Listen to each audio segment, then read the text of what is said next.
Chers collègues, après mon premier hit de la rentrée, je reviens, à la demande des fans, avec une nouvelle vidéo sur l'utilisation des tableaux interactifs. Cela fait maintenant 3 mois que nous les utilisons, et comme me le dit souvent ma femme, il est temps d'agir en adulte et de prendre cette relation au sérieux. Suite aux divers retours des collègues, et suite à ma propre expérience, je vais vous exposer dans cette vidéo ce qui me semble être une utilisation efficace de cet outil. Et je veux parler ici du système Windows intégré dans le tableau, appelé OPS, et du logiciel en ligne Jamboard, fait par Google, qui permet notamment de travailler en parallèle sur le tableau et sur votre laptop, en partageant les tâches de façon efficace. En utilisant Jamboard ou d'autres logiciels du même type, on peut trouver, je pense, une plus-value à ces tableaux interactifs, déjà parce qu'ils permettent très naturellement de sauvegarder ce qu'on écrit en cours, mais aussi parce qu'ils facilitent la préparation de séances basées sur la manipulation. En fin de vidéo, je joindrai l'utile à l'agréable en vous proposant un petit cours de maths où j'espère vous montrer cela en action. Avant de rentrer dans le vif du sujet, parlons un peu des logiciels qui sont déjà utilisés. Alors il y a le logiciel Instashare qui permet de partager l'écran de votre ordinateur sur le tableau, qui lui est utilisé par la grande majorité des collègues. Le retour général est plutôt bon, mais il y a quelques bémols. On l'aime bien, mais on espère qu'il fera mieux au deuxième trimestre. Pour résumer, le logiciel est très facile d'accès, très bien de prime abord, il est fiable à 95%, mais les 5% de pas fiables sont un peu frustrants. Ensuite, il y a le logiciel EasyWrite qui est intégré au tableau, que je vous avais présenté. Alors lui, par contre, il est quasiment pas utilisé et, à mon avis, c'est tout à fait mérité. Le gros problème, c'est que je n'ai pas trouvé de moyen de sauvegarder un fichier spécifique EasyWrite qui permettrait de préparer des ressources à l'avance ou de reprendre un travail en cours. Du coup, si vous faites partie de ces profs qui ont des séquences organisées où les cours s'enchaînent de manière logique, ou pire, si vous faites partie de ces gens qui préparent leurs cours à l'avance, cet outil n'est pas pour vous. Alors, intéressons-nous maintenant aux alternatives qui me semblent le plus efficaces et commençons par OPS. OPS est le système Windows intégré à l'écran. Un certain nombre de collègues m'ont rapporté des soucis avec la connexion, alors soit que ça ne marchait pas, soit que ça prenait trop de temps. Je vais donc essayer de détailler tout ça un peu dans cette vidéo, en espérant vous convaincre que ce n'est pas si difficile ou si long que ça. Pour se connecter, il faut utiliser le clavier qui est dans la salle. Je suis passé dans toutes les salles du deuxième étage de Blue Pool Road fin novembre pour vérifier, et dans chaque salle j'ai trouvé un clavier, et j'ai vérifié que le clavier était bien connecté à l'écran Bluetooth. Il faut par contre faire attention que le clavier soit bien allumé. Il y a une petite interrupteur sur la tranche qui a deux positions, rouge c'est éteint, vert c'est allumé. Et si vous voulez vérifier, quand vous l'allumez, ça fait une pettle lumière sur le dessus du clavier. Pour vous connecter sur les tableaux, vous devez saisir bien sûr identifiant mot de passe. Alors l'identifiant, il y a une petite chose à ne pas oublier, il faut mettre un FIS anti-slash avant votre identifiant pour que ça vous reconnaisse. Une chose que je vous recommande absolument, c'est de ne pas utiliser le clavier qui est sur l'écran pour vous connecter, le on-screen keyboard. C'est vraiment très dangereux, surtout devant les élèves. Si vous l'avez fait, déjà je ne suis pas très fier de vous. Et ensuite, je vous conseille de changer votre mot de passe et puis d'utiliser le clavier physique à l'avenir. Bien entendu, la première fois qu'on se connecte sur l'écran, c'est un peu long, mais ensuite ça va beaucoup mieux. J'ai fait l'expérience pour vous, et je suis allé dans une salle que je n'utilise d'habitude jamais, et je me suis connecté sur l'écran pour voir combien de temps ça prenait la première fois. Donc ce que j'ai fait, c'est que j'ai allumé l'écran, j'ai trouvé le clavier, j'ai attendu que l'écran démarre, je me suis assoupi quelques secondes, l'écran a démarré, je lui ai dit que je m'appelais pas Sabine, je me suis connecté avec mon FIS anti-slash, puis l'identifiant, puis mon mot de passe. Je me suis trompé dans mon mot de passe, j'ai remis mon mot de passe, c'était le bon mot de passe, il m'a dit bonjour, je lui ai dit bonjour, il m'a dit qu'il préparait des trucs pour moi, c'était super sympa. Quand il a fini de se préparer, j'ai enlevé tous les trucs qu'il avait préparés pour moi sur la barre des tâches que j'aime pas trop, j'ai installé les programmes que j'aime bien utiliser, il m'a dit que c'était pas une bonne idée, je lui ai dit que je voulais quand même le faire, il m'a dit que j'avais pas le droit, ensuite il m'a demandé si je voulais quand même le faire, donc j'ai dit oui, donc il les a installés. J'ai fait quelques réglages sur ces programmes, je me suis connecté ensuite à mon compte mail de l'école, j'ai ouvert Gmail, j'ai ouvert Classroom, j'ai ouvert le Drive, j'ai épinglé ces 3 onglets en haut de mon explorateur internet pour les retrouver la prochaine fois, et enfin, j'ai ouvert le site du LFI et je me suis incliné devant comme je le fais à chaque début de cours. Au final, tout cela m'a pris 6 minutes et 53 secondes. Après tout ça, je me suis déconnecté, puis je me suis reconnecté. Et pour ma deuxième connexion, c'est allé beaucoup plus vite. Entre le moment où j'ai touché l'écran pour le déverrouiller et le moment où j'avais mon explorateur ouvert avec mes onglets épinglés que je pouvais commencer mon cours, il s'est uniquement passé 33 secondes. Morale de l'histoire, prenez juste le temps de faire une fois votre première connexion sur chacun des tableaux que vous utilisez, et après vous pourrez vous connecter beaucoup plus vite sur chacun des écrans. Parlons maintenant de Jamboard. Alors la première chose à noter, c'est que c'est un outil qui est développé par Google, il fait partie de la suite Google, et donc ça c'est bien pour deux raisons. D'abord parce que ça s'intègre parfaitement avec la politique de l'établissement qui utilise principalement des outils Google, et ensuite et surtout parce que Google c'est Dieu, et que du coup ça marche vachement. Lorsqu'on est en classe, on a maintenant en fait deux ordinateurs, il y a celui du tableau et notre laptop, et ce qu'on aimerait bien c'est qu'ils puissent communiquer ensemble, qu'on puisse justement les utiliser en parallèle. Alors cela n'est pas vraiment possible directement, mais on peut contourner le problème. Au lieu de les connecter directement l'un à l'autre, on peut les connecter tous les deux à Dieu. Et comme Dieu est très efficace, c'est comme s'ils étaient connectés ensemble. On va pouvoir travailler sur le même fichier Jamboard depuis le tableau et depuis le laptop, selon ce qui est le plus facile et le plus naturel, selon les tâches qu'on veut faire, et les changements seront synchronisés si rapidement que cela paraîtra presque instantané, presque comme si justement les deux étaient connectés ensemble. Alors, nous allons maintenant voir en pratique comment on peut utiliser justement cet outil Jamboard. Donc, comme il a été dit, principal avantage à mon avis de cet outil, c'est qu'il est synchronisé de façon extrêmement efficace avec le cloud, et donc vous pouvez l'utiliser depuis votre ordinateur et le tableau quasiment en même temps. Alors du coup, ce que je vais faire, c'est que je vais vous afficher en demi-écran, donc le tableau à moitié et mon PC à moitié. Donc je vais me mettre en duplex avec moi-même. Voilà, c'est pas que je sois prétentieux, mais si, en fait, je suis prétentieux. J'aime bien avoir 2 fois moi dans la vidéo. Donc voilà. Alors, ça c'est l'écran. Et donc, ce que je vais faire, c'est que je vais créer un nouveau fichier Jamboard dessus. Donc, dans ce nouveau dossier qui est aussi ouvert sur mon ordinateur. Alors, pour créer un nouveau fichier Jamboard, donc soit on appuie sur le bouton New ici. Sinon, on peut aussi faire un clic droit dans le dossier. Pour faire un clic droit sur l'écran, il suffit de rester appuyé une seconde et ça prend le clic droit, ça ouvre le menu contextuel. Donc là, on trouve et puis on fait défiler et on trouve Jamboard. Hop, on en fait un nouveau. Et ça s'ouvre. Voilà. Alors, une fois qu'il est là, pour l'instant, rien n'apparaît sur mon ordinateur. En fait, il faut juste faire quelque chose dessus pour qu'il se sauvegarde. Donc là, je prends le stylo et puis je fais voilà. Et à partir du moment où j'ai fait une action dessus, il est sauvegardé et quasiment immédiatement, il apparaît sur le dossier de mon ordinateur. Alors du coup, je vais l'ouvrir en parallèle sur mon ordinateur. Et maintenant, j'ai mon Jamboard qui est ouvert en même temps sur les deux écrans. Et à ce moment-là, je peux agir sur l'un et ce que je fais, ça fait sur l'autre. Alors, on va regarder juste rapidement, les outils. Donc, juste pour que vous voyez donc, le stylo, bien entendu, toutes les couleurs, toutes les formes, etc. Voilà. Vous voyez que du coup, ça trace automatiquement sur l'écran. Allez, on va pousser l'écran d'ordinateur 2 minutes, juste le temps que je vous montre justement tous les outils qu'il y a ici. Alors, c'est pas énorme, il n'y a pas énormément d'outils. Souvent, dans les logiciels de tableau interactif, il y en a beaucoup plus, mais je pense qu'il y a ceux qu'il faut. Alors, rapidement, vous avez vu donc l'outil stylo, bien entendu, l'outil gomme qui permet d'effacer. Alors, il n'est pas terrible l'outil gomme, c'est le seul truc qui est vraiment pas top sur le Jamboard, c'est que la gomme est toute petite et elle n'est pas réglable. Du coup, c'est pas hyper utilisable. Donc, si vous avez beaucoup de choses à effacer, vous pouvez faire Clear Frame ici et ça efface tout. Bien sûr, à utiliser parcimousement selon ce que vous voulez effacer ou pas. Ensuite, l'outil souris, donc qui permet de sélectionner. On peut mettre des sticky notes, donc des post-it. Donc là, il faut écrire avec le clavier. Donc on peut dire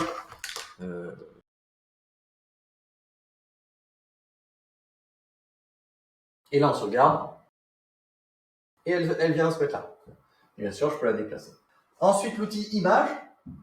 Donc là, on peut rajouter des images, donc n'importe comment. Donc depuis, si vous avez des images sur votre ordinateur sur l'écran, vous pouvez les télécharger. Sinon, on peut aller dans mon Google Drive.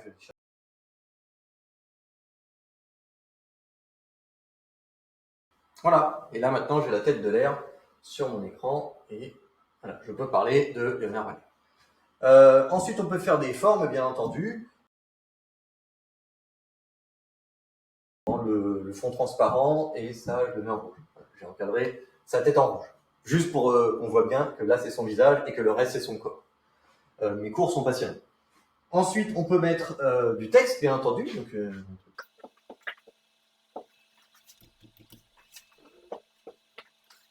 et on peut prendre ça. Alors ça, c'est l'outil laser. Ça permet en fait de laisser une marque sur l'écran qui s'en va au bout d'un moment. Voilà. Et alors, il ne faut pas sous-estimer cet outil. Ça paraît un peu bidon, mais en fait, c'est très très intéressant parce que du coup, ça vous permet de montrer des choses sur l'écran. Vous avez vu certainement quand vous avez utilisé ces écrans qui sont très sensibles et parfois on montre quelque chose, mais juste en s'approchant un petit peu, on sélectionne quelque chose sur l'écran, on le bouge, etc. Quand vous avez cet outil-là sélectionné, ça veut dire que tout ce que vous faites, c'est ça. Donc vous pouvez montrer des choses sur l'écran et ne pas risquer de les déplacer, de changer ce que vous avez fait. Voilà. Si je veux dire là, regardez ça c'est important parce que Daniel il est vraiment très très fort, je peux le faire sans risquer de déplacer ce magnifique post-it. Alors bien entendu, ça ce n'est que la première page et on peut rajouter des pages à notre Jamboard. Donc vous voyez ici c'est la page 1 sur 1, il suffit de cliquer ici et on a une deuxième page complètement blanche et on peut rajouter autant de pages qu'on veut. On peut revoir toutes les pages ici, donc rajouter des pages entre les deux et revenir, etc., etc. Ce qui veut dire que une fois qu'on a fini cette partie de la leçon, on peut passer à la page suivante. Une autre chose qui est intéressante, c'est que chaque page peut avoir son propre fond. Donc cette page-là, on peut avoir, voilà, vous pouvez mettre des poids, donc un poids, des carreaux si vous voulez faire du dessin scientifique. Un fond qui est pas mal, c'est le fond noir, et on peut du coup dessiner en blanc dessus. Une chose qu'on peut mettre sur le fond, et là qui est vraiment intéressante, c'est une image. On peut rajouter une image. C'est intéressant parce que vous voyez, ce que je vous avais dit, c'est que quand on veut effacer des choses sur Jamboard, parfois c'est un peu long, et la seule façon qu'on a d'effacer plusieurs choses d'un coup, c'est ClearFrame. Sauf que ClearFrame enlève tout. Du coup, tout revient à zéro, sauf le fond. Donc, ce qui veut dire que si par exemple je mets un fond et que je rajoute une image, et je mets cette image en fond. Donc là, j'ai deux courbes avec les équations. Mettons que je veuille étudier ça. Alors, ce que je peux faire, c'est que maintenant, je peux montrer les choses aux élèves sur ces courbes-là. Donc, là, il y a quelque chose d'intéressant. Là, ici, j'aimerais bien colorier en bleu par-dessus ce bout de courbe-là, etc., etc. Et ensuite, si ce que j'ai écrit, en fait, je veux repartir de zéro, il suffit de faire ClearFrame et ça enlève tout, sauf le fond. Et c'est ça qui est intéressant, parce que du coup, on garde le fond. Et même mieux, si jamais vous voulez que, par exemple, qu'un élève essaye de résoudre un exercice, vous prenez cette frame-là et vous la dupliquez. Et là, vous avez deux frames absolument identiques, ce qui veut dire que du coup, l'élève peut se mettre sur celle-là, il peut faire tous ses essais dessus. Et si c'est faux ou si c'est intéressant, on peut quand même le garder et on retourne sur l'autre frame qui a le même fond, etc., etc. Donc on peut justement faire plusieurs essais ou faire plusieurs commentaires sur le même fond et garder la trace de tout. Une dernière chose qui est intéressante avec Jamboard, c'est que déjà, ça vous fait un fichier Jamboard que vous gardez sur votre Drive. Vous pouvez le partager avec les élèves. Vous pouvez même imaginer des scénarios dans lesquels les élèves peuvent éditer eux-mêmes le Jamboard et puis du coup, il est partagé avec tout le monde. Mais aussi, une fois que vous avez fait votre Jamboard, mettons que vous ayez fait une leçon et qu'il y a des corrections, etc., vous pouvez le télécharger au fichier PDF. Et à ce moment-là, vous avez un fichier PDF. Une fois que c'est fini, vous mettez ça en PDF et vous partagez ça sur vos Classroom. Ça, c'est un vrai avantage parce que le PDF, c'est-à-dire c'est un type de document que tout le monde peut ouvrir de partout. Le document Jamboard, par exemple, ne peut pas être ouvert facilement depuis un smartphone pour les élèves, ça ne s'affiche pas très bien. Alors qu'un PDF s'affichera. Et du coup, de partout, il peut avoir cette trace. Un exercice que vous avez résolu en cours, vous avez eu votre exercice, vous avez fait la correction, vous gardez ça et vous mettez ça sur la Classroom. Et directement, vous gardez la trace de tout ce que vous avez fait en cours. Alors, mettons tout cela en pratique sur une petite séance d'exercice. Au moins, vous ne serez pas venu pour rien, vous verrez un peu d'exercice de mathématiques. Donc, je vais me remettre en duplex avec mon ordinateur parce que justement, c'est là que je vais travailler sur les deux en même temps. Donc, sur mon ordinateur, j'ai mes ressources et notamment, j'ai mon manuel de mathématiques pour le collège et j'ai ces exercices-là que je vais faire à ma classe. Je vais utiliser un raccourci Windows qui est très pratique, c'est prendre une capture d'écran, un screenshot qui se fait en appuyant sur les touches Windows majuscule et S. Donc Windows S. Quand je fais ça, vous voyez que mon écran devient sombre et j'ai des petites options en haut. Et donc je peux choisir, là c'est l'option rectangle, donc je fais un rectangle sur mon écran. Ce qui est dans ce rectangle est copié et je peux juste le coller, il me le dit ici, et je peux venir le coller, hop, je vais sur mon Jamboard et je fais CTRL-V. Et là j'obtiens mon exercice que je peux mettre dans un coin ici. Et là maintenant, ce qu'on va faire, c'est qu'on va corriger cet exercice, mais sur l'écran. Je l'ai préparé sur mon ordinateur, c'est sans doute plus rapide à faire comme ça, et j'ai mon manuel sur mon ordinateur, et maintenant je vais pouvoir corriger sur l'écran. Alors comme ça va prendre un peu de place pour le corriger, ce que je vais faire pour tout de suite, j'ai dupliqué cette diapo, voilà, et on est parti. Et maintenant, on a l'exercice sous les yeux et on peut le corriger avec le Jamboard.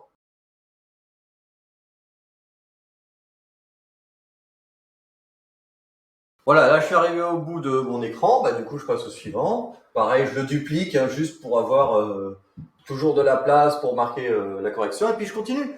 Et alors ce que je peux faire maintenant, c'est que je peux laisser du temps aux élèves pour faire cet exercice, donc ils font cet exercice pendant qu'ils travaillent. Du coup, moi, sournoisement, je vais sur mon ordinateur et je prépare directement l'exercice suivant. Je refais mon Windows Maj S, hop, et je vais prendre l'exercice qui vient après. Je le colle ici sur la slide. Même éventuellement, vu que les élèves sont en train de travailler sur l'exercice qui est affiché au tableau, je peux me faire plaisir et aller chercher des exercices plus compliqués. Voilà, je vais prendre ces deux-là, S. Et par exemple, là, je peux faire quelque chose. Hop, je vais prendre ces exercices-là, comme ça. Hop. Voilà. Et Les élèves sont encore en train de travailler dessus. Moi, j'ai préparé mon écran suivant. Du coup, quand ils sont prêts, ou alors quand on a terminé de faire les corrections sur ces exercices-là, je passe aux exercices suivants et ils peuvent continuer. Et on peut continuer comme ça, c'est-à-dire que vous pouvez avoir une interaction où eux voient quelque chose sur l'écran et peuvent travailler dessus, et vous, behind the scenes, comme on dit dans le showbiz, vous préparez ce qui va venir après. Une autre utilisation possible de cet outil, c'est de prendre des copies d'écran du tableau pendant que vous êtes en train de faire cours. Là, par exemple, je suis en train de faire ce cours sur la loi binomiale, et puis bon, là, j'ai cette formule qui est importante, je veux m'arrêter dessus. Du coup, si je veux faire quelques annotations plutôt que de les faire directement dessus, ce que je fais, c'est que je fais une copie d'écran du tableau. Alors, c'est la même chose, donc je prends le clavier de l'écran et j'appuie sur Windows Maj S, et le même utilitaire arrive. Donc là, je prends ma formule. Hop. Elle est copiée, je retourne sur mon Jamboard et je la colle, CTRL-V, et elle se retrouve sur le Jamboard. Une fois qu'elle est là, du coup, maintenant, je peux en profiter pour peut-être l'afficher un peu plus grand, pour que ce soit un peu plus clair, et puis écrire un peu dessus.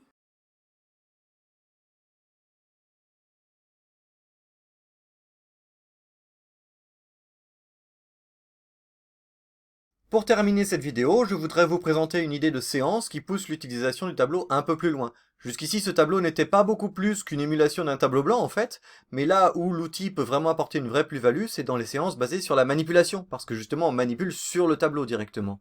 Et c'est justement ce que je veux vous présenter. Je vais en profiter pour vous conseiller un outil très pratique pour créer des fonds qui est tout simplement Google Slides. Lorsque vous utilisez Jamboard, il est vraiment bénéfique d'avoir un fond bien choisi, quelque chose qui sert de base à votre travail, que vous ne voulez ni bouger ni effacer tout au long du cours. Et un outil très bien pour ça, donc c'est Google Slides, parce que sur une slide, en fait, il est très simple d'organiser des images, du texte, ou encore de créer des zones de couleurs, et une fois que vous avez la slide qui correspond au fond que vous voulez, vous pouvez l'exporter au format image, le format PNG. Et ça, vous l'importez directement sur Jamboard, et ça vous fait le fond. Alors, mettons cela en pratique. Donc, je vais faire une séance de calcul littéral de niveau 5e où j'ai des expressions avec des x dedans et je veux les réduire. Donc, ce que je vais faire, c'est que pour visualiser ça, je vais représenter les x et les moins x par des tuiles bleues et les 1 et les moins 1 par des tuiles rouges. Vous voyez, de couleurs un petit peu différentes. Et le but, ça va être de représenter chacune des expressions, ensuite de manipuler ces petites tuiles justement pour les réordonner et pour voir comment se fait la réduction. Donc, la première chose que je fais une nouvelle slide. Je mets ma première expression grand A en haut. Et ce que je vais faire, c'est que comme je vais mettre des tuiles bleues et rouge, je vais me faire deux parties sur mon tableau, une partie bleue, une partie rouge. Donc je fais ça à l'aide, je mets juste un tableau à deux colonnes, une seule ligne, et du coup je mets une cellule bleue et une cellule rouge. Voilà, pour faire la deuxième slide, je duplique la première, et donc c'est à peu près la même chose. Simplement là, comme il va y avoir des nombres positifs, des nombres négatifs, il y a des nombres qui vont s'annuler. Donc je vais faire une colonne de plus en gris, qui sera la poubelle. Je duplique de nouveau cette slide pour mettre la troisième expression, le C, et là ça va être exactement pareil, je change juste l'expression en haut, et ce sera bon. Et je duplique encore pour avoir la quatrième slide pour le D. Voilà, maintenant que tout ça c'est fait, je fais File, Download, et je download au format PNG. Donc j'exporte cette slide au format juste image, et je fais ça avec chacune des 4 slides. Je les télécharge au format image pour pouvoir les importer après sur Jamboard. Une fois que cela est fait, je crée un nouveau fichier Jamboard. Donc là, je le renomme, et je lui rajoute un fond. Et le fond, je mets justement l'image que je viens de préparer. Donc maintenant, je rajoute une image. Je vais rajouter ces petites tuiles donc, qui représentent le 1 et le X. Je les redimensionne pour qu'elles soient pas trop grandes. Et après, je les duplique pour en avoir suffisamment. Il faut bien voir la différence entre le fond que j'ai préparé sur Slides, de ces petites tuiles, que là, je les importe, ce sont des images que j'importe directement sur Jamboard. Donc celles-là, je pourrais justement les sélectionner et les bouger par la suite. Et donc c'est celle-là que je vais manipuler sur le fond qui lui est fixe. Maintenant, j'ai ma slide qui est prête, je passe à la suivante. Et même chose, j'importe le fond de la deuxième expression. Je vais reprendre la tuile X de la première slide. J'importe le petit 1. Pour faire le moins 3, il me faut 3 tuiles moins 1, donc il n'est pas encore là, donc je l'importe depuis mon bureau comme une image. Pareil, je le redimensionne et je duplique. Maintenant, cette slide est prête, je passe à la suivante. Donc pareil, j'importe le fond avec la troisième expression, le C. Et là, comme je veux justement laisser les élèves faire toute la manipulation pour moi, tout ce que je fais, c'est que j'importe juste une tuile de chaque type. Donc pour le X, le 1, le moins 1, je les ai déjà, je les copie depuis la slide précédente. Et le moins X, je l'importe comme une image depuis mon bureau. Dernière étape, je fais exactement la même chose pour la quatrième slide. Passons maintenant dans la salle de classe. Maintenant que vous avez préparé votre fond avec la partie rouge, la partie bleue et les tuiles, vous pouvez devant les élèves du coup leur montrer comment faire une réduction de façon un peu visuelle et qui utilise le Jamboard avec un peu plus de fonctionnalité que si c'était un tableau, vraiment un tableau blanc. Parce que là du coup vous avez le fond qui n'a pas bougé et les tuiles que vous pouvez déplacer. Donc là, il y a un petit plus, quelque chose que vous ne pourriez pas faire avec juste un tableau blanc. Et donc, pour montrer aux élèves, du coup, je mets les tuiles bleues dans la partie bleue et les tuiles rouges dans la partie rouge. Si jamais j'ai un élève qui fait n'importe quoi, si je demande faire ça avec un élève et qui se trompe complètement, c'est pas grave, je fais annuler et je reviens au début. Bon, mettons qu'il est tout bien fait. Et là, du coup, je peux lui dire, qu'est-ce que ça fait? Du coup, je prends le stylo ici et je dis que du coup, cette chose-là, ça doit faire 1, 2, 3, 4, 5, x plus 1, 2, 3, 4, 5. Bravo élève, très bien, tu as compris, passons à l'exercice suivant. Là du coup je fais la même chose, donc je mets tous les x dans la partie bleue, et ensuite les 1 je les mets ensemble ici. Sauf que du coup il y a des 1 et des moins 1 qui vont s'annuler, donc je prends un 1 et un moins 1, ces deux-là s'annulent, donc ils vont dans la poubelle, ces deux-là aussi, et ces deux-là aussi. Et du coup comment se réduit cette expression? Du coup il y a 1, 2, 3, 4, 5x, et ensuite 3. Je passe à la question suivante. Là, du coup, ce que j'avais dit, c'est que je mets juste ça, et ce qu'on peut faire, je demande à un élève de venir au tableau pour justement les dupliquer, puis nous montrer comment il fait, etc., etc. On exploite ainsi l'interactivité du tableau, et en plus, ça veut dire que ça, ce genre de fichier Jamboard, vous pouvez le faire en classe, et puis du coup marquer la solution, mais vous pouvez aussi en faire une copie, et puis la donner aux élèves, ils peuvent refaire ça chez eux sur leurs ordinateurs, ça reste interactif.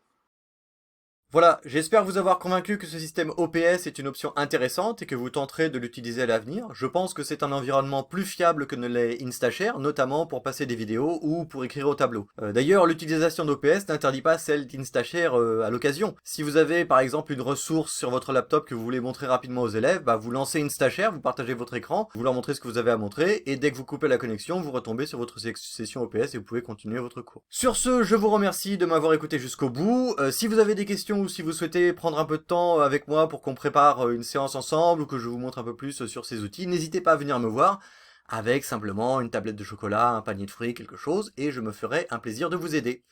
Au revoir.